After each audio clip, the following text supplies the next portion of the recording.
Government boys high school مکلی میں سائنسی نمائش۔ اسکول کے طلباء نے مختلف سائنسی آلات اپنے ہاتھوں سے بنائے۔ گورنمنٹ بوائز ہائی اسکول مکلی کے طلباء کی جانب سے سائنسی نمائش اسکول میں منعقد ہوئی، جس میں طلباء نے مختلف قسم کے سائنسی آئٹم اپنے ہاتھوں سے بنائے۔ نمائش کو دیکھنے کے لیے مختلف اسکولوں کے طلباء و طالبات نے شرکت کی۔ اس موقع پر نمائش کے آرگنائزر صفدر ٹھٹوی، اسکول کے ہیڈ ماسٹر غلام نبی خشک اور سماجی رہنما حمیرہ علی نے کہا کہ بچوں کی اس کی نمائش سے نہ صرف بچوں کو معلومات فراہم ہوں گی بلکہ آگے جا کر یہی بچے بڑے سائنسدان بھی بن سکتے ہیں۔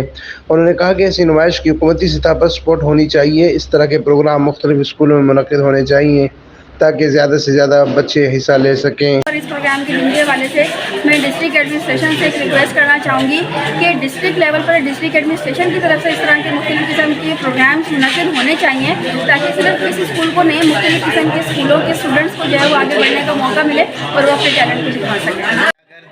سائنسی دور ہے، اس دور میں یہ بنیادی چیزیں ہیں، ان کو بتائیں گے، ان کو روشناس کروائیں گے تو آگے چل کر یہ بڑے ہمارے ملک کے سائنسدان بنیں گے۔ انشاءاللہ یہ ملک و قوم کے لیے کام کریں گے۔ امین فاروقی، فائرسٹون نیوز، ٹھٹہ، سندھ۔